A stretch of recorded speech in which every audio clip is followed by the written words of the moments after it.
সবাইকে হ্যালো। আশা করছি সবাই অনেক অনেক ভালো আছেন। প্রথমেই জানাই পহেলা ফাল্গুন এবং বিশ্ব ভালোবাসা দিবসের অনেক অনেক শুভেচ্ছা সবাইকে।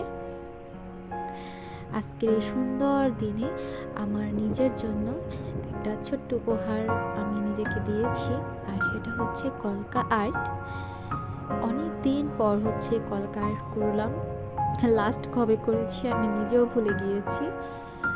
আর আমার আজকের এই কলকা আর্ট হচ্ছে পহেলা ফাল্গুন বা বসন্তকে কেন্দ্র করে, বিশেষ করে হলুদ কালারটাকে আমি এখানে প্রায়োরিটি দিয়েছি ফুলের কালার হিসেবে। তো এই তো, যেমন ভাবা তেমন কাজ। এখানে আমি কোনো রকম কোনো ডিজাইন দেখি নাই, কারোটা দেখি নাই। হয় না যে গুগল থেকে পিন্টারেস্ট দেখে মানুষ, আমি ওটাও দেখি নাই, এবং ইচ্ছা মতো আমার মনে যা আসছে ওইটাই আর্ট করেছি। এবং এটা হচ্ছে আমার ফাইনাল লুক।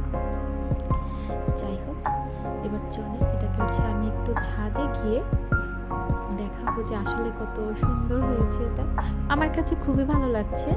ছোট্টখাট্ট একটা কলকা আর্ট, খুবই সুন্দর একটা কিউট। চলুন সুন্দর না? এখানে একদম ফুলের মধ্যে আমার হাতটা আরো বেশি সুন্দর লাগছে। আপনারা জাস্ট এখন প্রকৃতিটাকে হচ্ছে একটু এনজয় করুন, আমি আর কিছু বলবো না। আর আশা করছি আজকে এই আর্টটা আপনাদের কাছে ভালো লাগবে। কেমন লাগলো আমাকে অবশ্যই জানাবেন। সবাইকে অনেক অনেক শুভেচ্ছা থাকবে, ভালোবাসা থাকবে। ধন্যবাদ।